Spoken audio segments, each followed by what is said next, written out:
Hello YouTube and welcome back to another video. Today we are going to be carrying on with the Lupo GTI project. For those of you who are new to the channel, basically this is a 2003 Lupo GTI that I have imported from Japan. So currently in the process of getting it ready to register it, and today's mission is to do a Cambelt and service on it so that I can get it MOT'd and then we can do the paperwork and get it registered.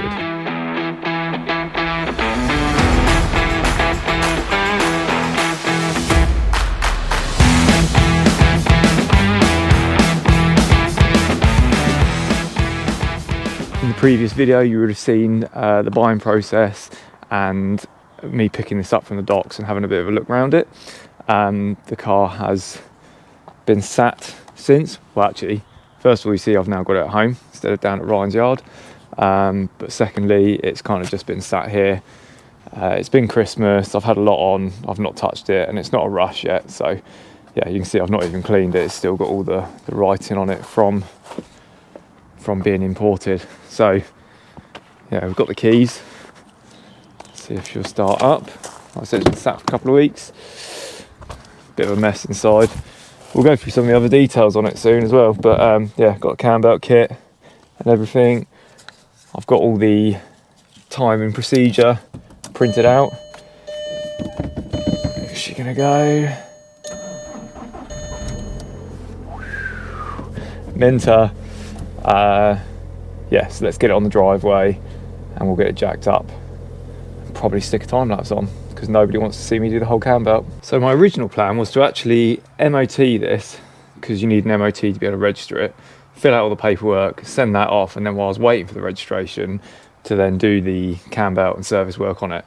But when I was looking for the engine number, I thought I'll just pop the cover off, have a look at the Cambelt, and it's not bad, but it looks perished, and knowing my luck, during the MOT test to do the emissions, it would probably snap. So I'm doing it beforehand, so then I can MOT it with an absolute peace of mind. Also, I can have a quick look around it, make sure there's no nasties anywhere. I had a sudden moment of dread that there was going to be a locking wheel nut key. Someone's taken them off previously. Yes! Now this is the first time I've really had a proper look round underneath it, and I'm super surprised how clean this thing actually is. So yeah, let's have a look. I've got the Cambelt cover off on the top, so yeah, this is why I'm changing it. It's got an original VW belt on it, but I don't know if you can see on the camera. On focus. Let's grab a light. I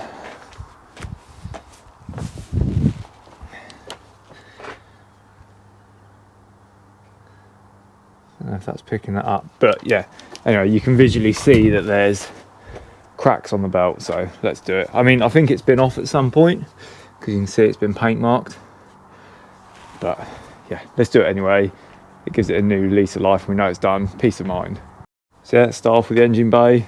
Not too exciting under here, just generally very clean, you know, all that's still nice and silver. Someone's put some racing blue leads on it. Yeah, even like the gearbox, normally on a UK car, especially at this age, it'd be really sort of white and furry, but there's nothing on this. Then in the wheel arch, so again, when I bought this car, as explained in the previous thing, I didn't actually have time to have it inspected or anything, so wasn't 100% sure what to expect, but very pleased. Yeah, it's got a brand new set of coilovers on it, and not just cheap Mickey Mouse ones. It's got KWs, which is nice, and you know it wasn't just a complete boy racer that owned it, because you know, if it was my car they'd be down here, but they're not, so it's a reasonable height. Uprated braided hoses, drilled discs. So yeah, someone obviously loved this whole thing. But yeah, even in here, all really clean, lovely. Where's that light again? And then the underneath of the car, the engine is super clean. You know, you remember this is 22 years old now, this car. Subframe is immaculate. You know, one in the UK that'd be really scabby and frilly, and you know, some are probably being changed out now for rust. And then the underneath of it, you can still see all the silver paint on top of the undersill. So she is super tidy, super clean. The exhaust, not a spot of rust on it.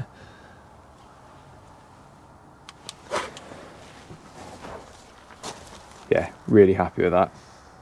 But now I've had my moment to be super happy. Let's tear it apart and change that Cambelt.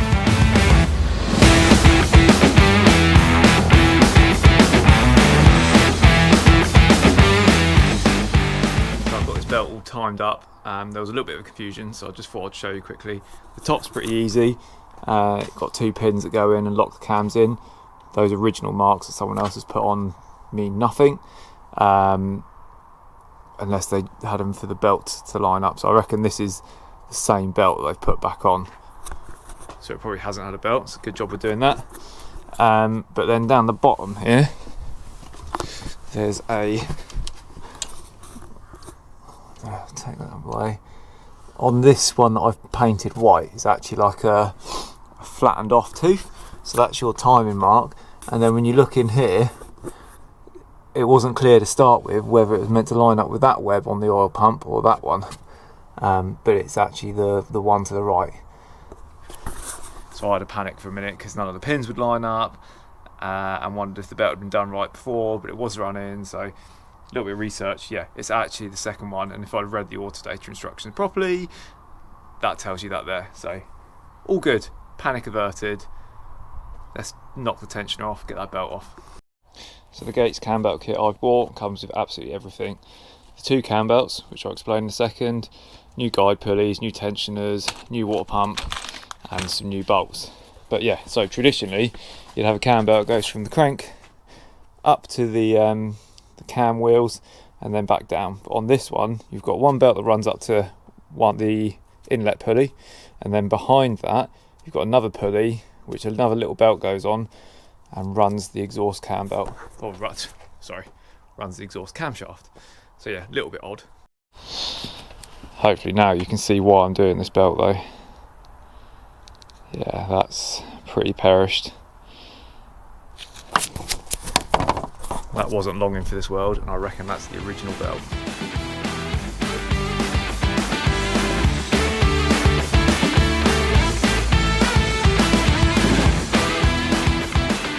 So that's it. New belt and tensioners, water pump, guides, everything all fitted. You can see from there. I'm not sure what this stain is. I'm guessing it's had a water leak of some sort at some point, so we'll give that a clean off. But yeah, belt's all on. Pins all go in as they should do.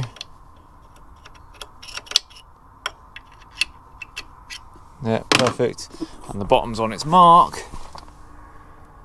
So yeah, we can put all the covers back on and run her up again. All back together.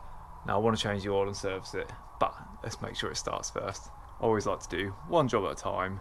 Then if you have an issue, you know it's to do with whatever job you've just done. So let's see if it starts, then we'll tidy up, start the service. But yeah, so no cover, no intake pipe yet, and that'll go back on once I put that all together. But yeah, got coolant back in it. Let's see what she does.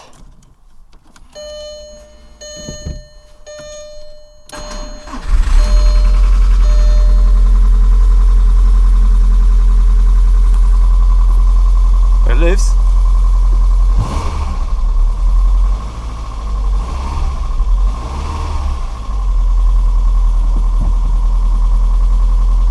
Well, she's got a racy little K&N number in there.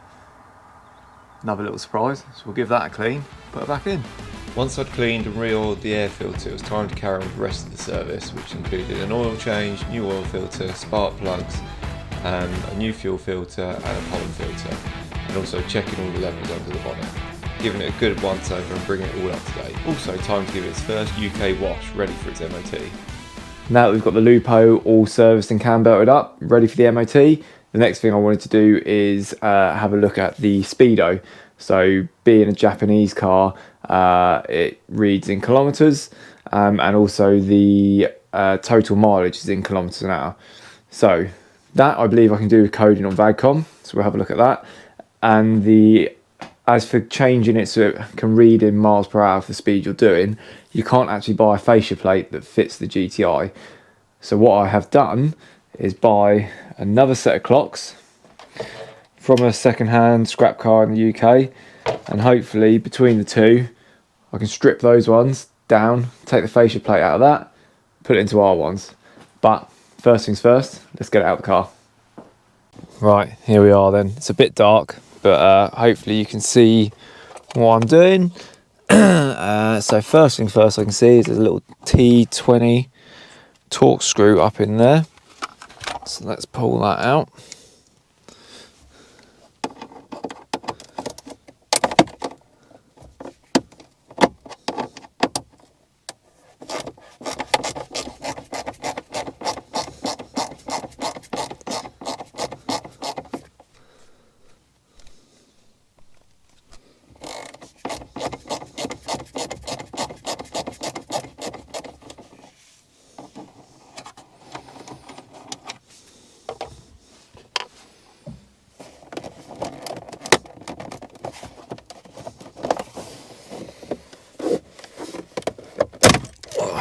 Pull that forward.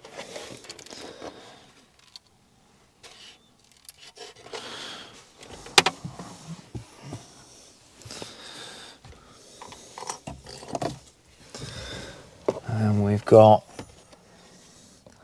a few more of those there. One there, one there, one there, and one there. And that should hopefully take this top piece off.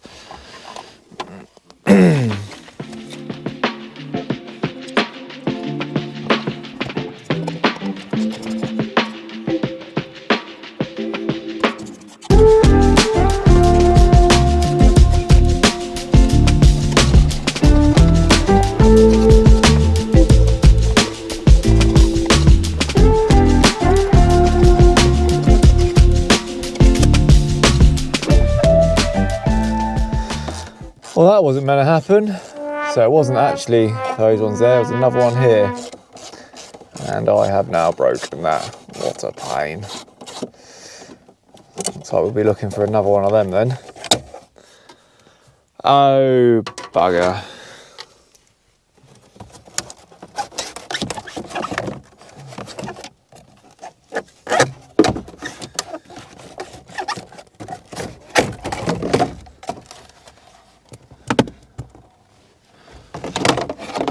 Right, well anyway, on the back we've then got two clips, which are a bit of a fiddle.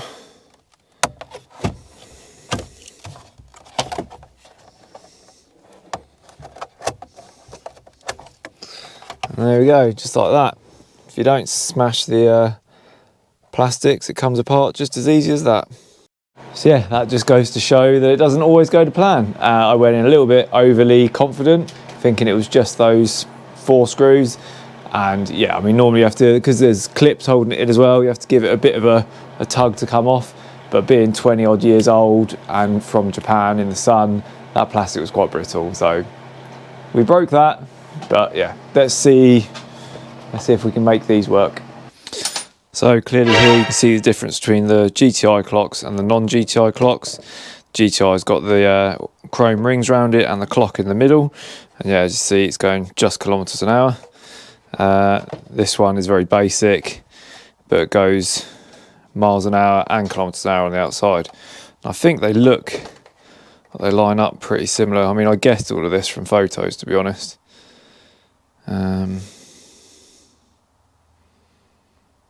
But yeah, we'll let's strip them down and see what differences we've got. Let's start with these ones, because if I break them, they weren't very expensive.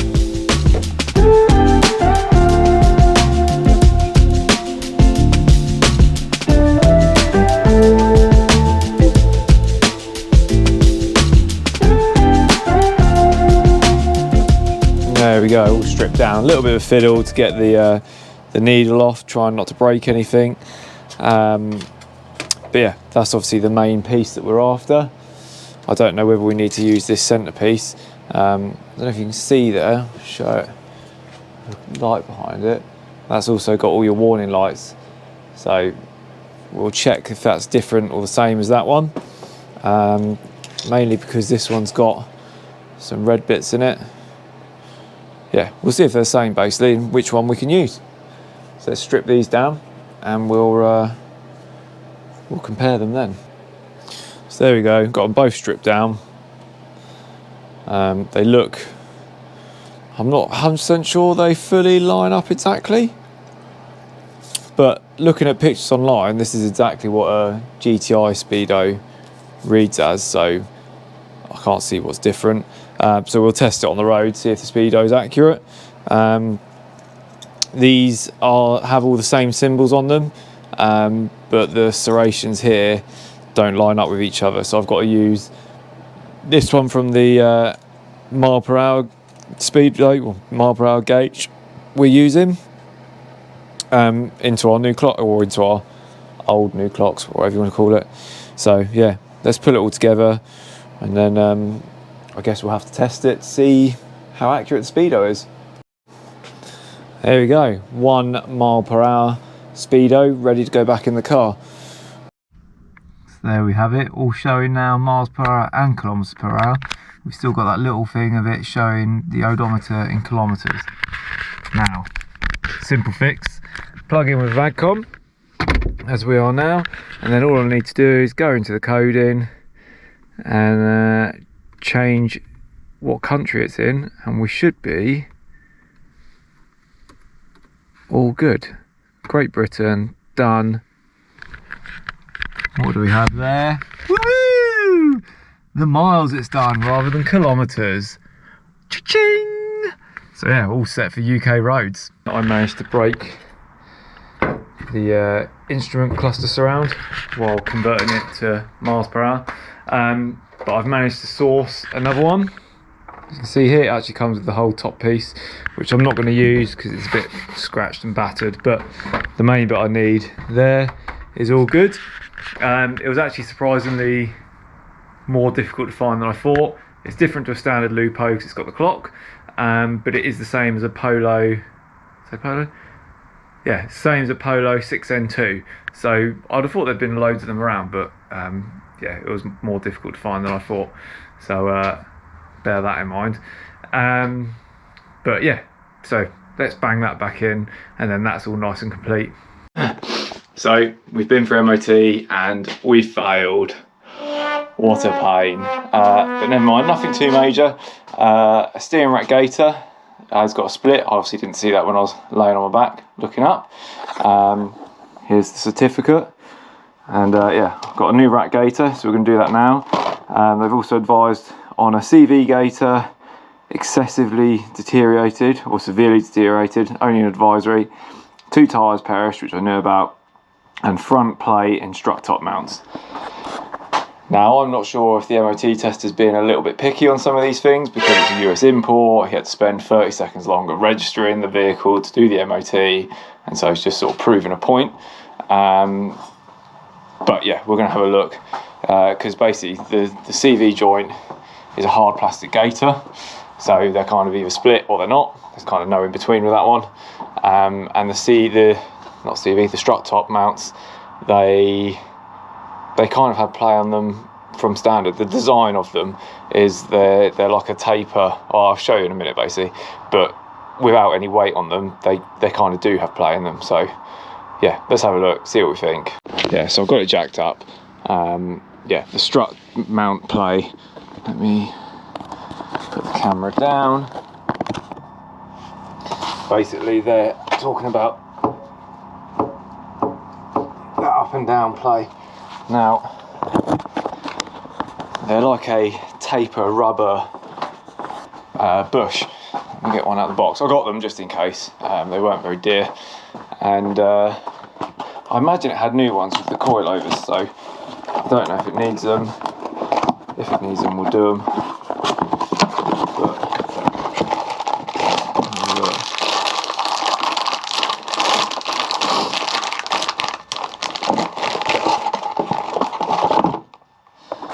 So yeah, basically that sits in a cup in the car, so when there's no weight on it, it can move up and down.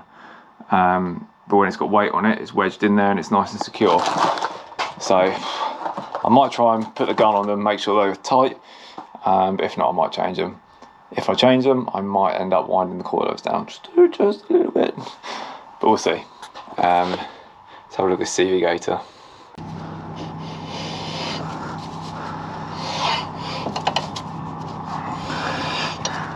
There we go. So there's a little bit of grease leaking out of it there, which I assume it's starting to split. So I'll clean that off, have a look at it. If it has got a split, we'll change it. That's fine. I've just given it a quick wide pop, and I don't know if you'll be able to see this, but yeah, it's got a slight split in it there. So let's change that. That's fine. And then this rat gator, which we're going to do first, it's the actual failure.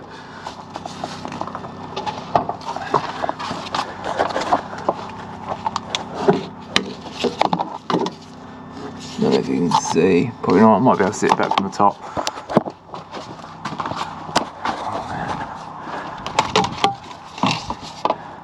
See down there, she's got a split. So let's do that. I'm probably going to stick a time lapse on, we'll strip this suspension down and have a look. So, there we have it, one split old Gator. Quite easy to get out in the end, to be fair. Didn't have to drop the under track, get in the engine bay and do that bit. The new Gator's a little bit universal, so they are made for Volkswagens, but for various models. So we've got to make it fit. So you can see this end is quite a bit smaller, but it's got steps that you can cut it down to. So we'll cut it down to the biggest one, and that should stretch on. And then the other end, see, it's got a big bit, but it shrinks down to a small end. So we'll probably just use the small end and pull that on. So yeah, let's cut this bit off.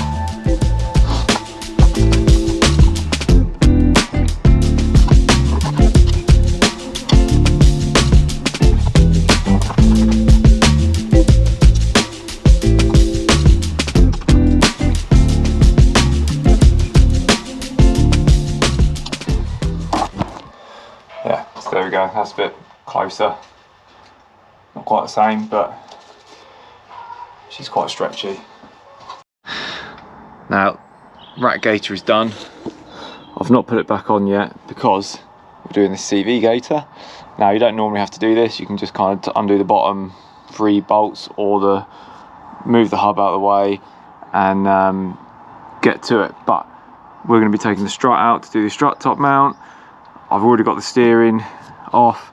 All we do is take the caliper off, 3 bolts at the bottom, and I'm going to drop the whole lot out, get it out of the way. It's easy to do CV Gator, and I've got to undo it all anyway. So yeah, I'm going to rip it completely apart. There we have it, one CV Gator to do. So yeah, the hub's completely off, and have to hold my hands up and take it back. The MOT tester was being pretty fair, I think. It's an original top mount, and I don't know if you can see up in there.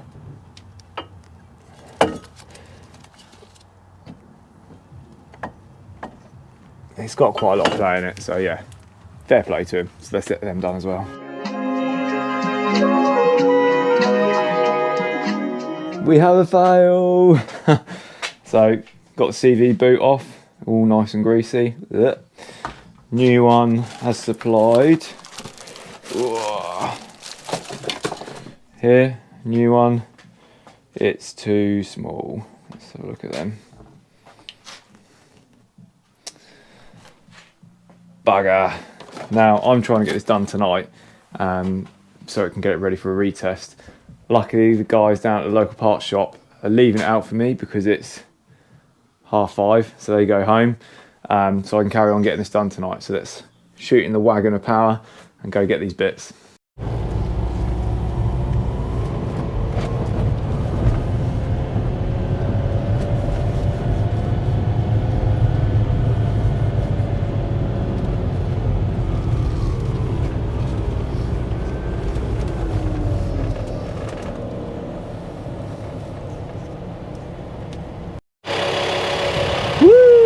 Legends. Let's get these home and try and fit them.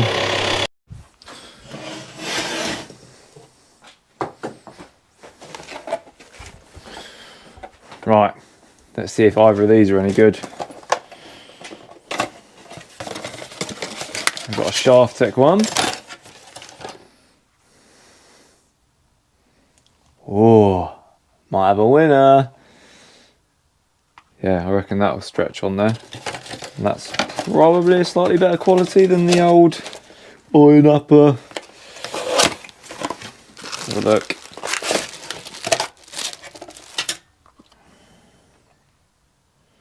Yeah, I mean that one will work, but the Shaft Tech one looks better. So let's go with that one.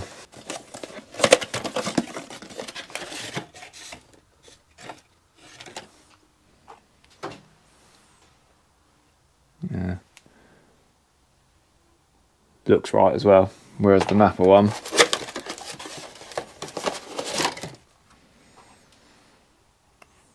doesn't look right. Perfect. Cheers, Ross. Now, I just thought I'd share one little tip for doing CV gates I was taught as an apprentice, is with the clips, is to see the tail there, always mount it in the direction, or away from the direction of rotation.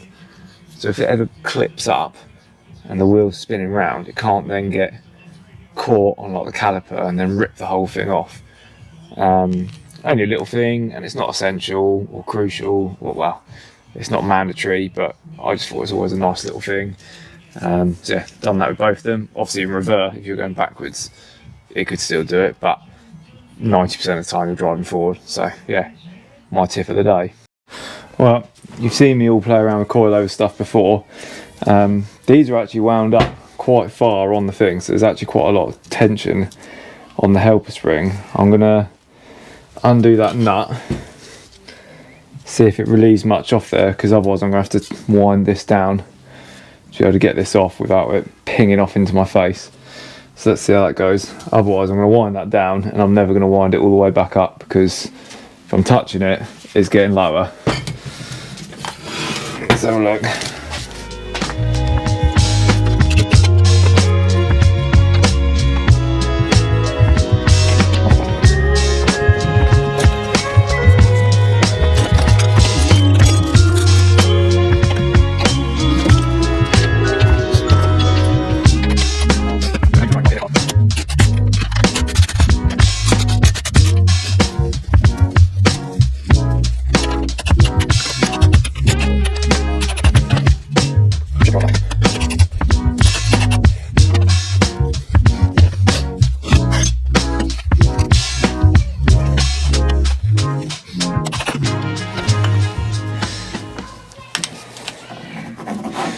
Hopefully we can get that back on.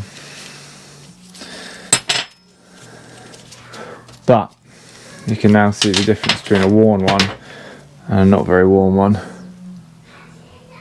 That's why that was having a load of play in it. It had all these rubber bits are worn away. Just age. So yeah, after having a bit of a look, I think these were fitted wrong. We'll go back, I'll try and find a still in the video that shows it. But basically it was fitted, so that sits on top of the spring, and then they had this off the original sat on there, but there's then like a gap and the bearing's not sat on where it should be. But they've obviously used that thinking that obviously the standard bearing would sit there, and then the top mount goes on top like that. But I don't see why we need multiple plates like that. So normally the original spring would have sat on top of there, but that's our new spring top. Yeah, I know it's plastic, but that's what KW provide, and that fits on top of the bearing there like that. Yes, it can move around, but so could the original one. And once you're sort of down, that then does fit onto the shock. Let's bring you down here to have a look.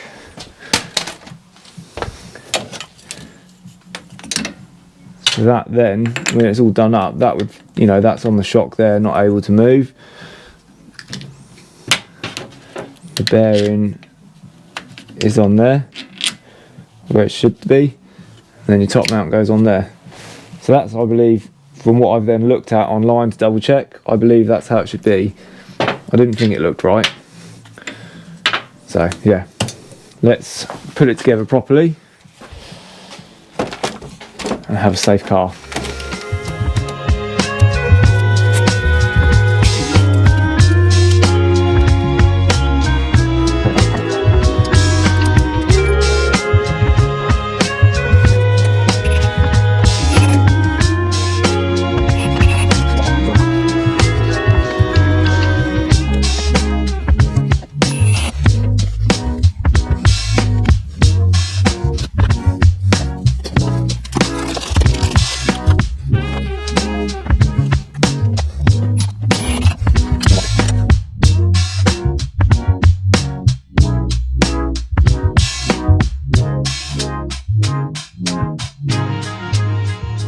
So that's it, she's all done, ready for a retest, back on the ground. Yeah, it's pitch black outside, but it's winter, so it's not actually that dark. Or that late, sorry. Yeah, it's only 20 to 8, so not too bad. So yeah, we'll check in either at the MOT or once it's been MOT'd. And to find out how we got on the retest, you'll have to wait and see in the next video. I've been a bit slack at getting these videos out, which I do apologise. There's going to be 2 more on the Lupo. So the next one will be how we got on at the MOT, registering the Lupo and a few little modifications. And then the final video will be getting it on the road and road testing it and my opinion on it. And a bit of a sort of walk around. So yeah, I'm hoping to get these out every 2 weeks. And then once the Lupo video is finished, there will be other projects. And I'm going to try and be a bit more regular with these. So yeah, hopefully you've enjoyed. And if you did, give us a like, give us a subscribe, and we'll catch you in the next one.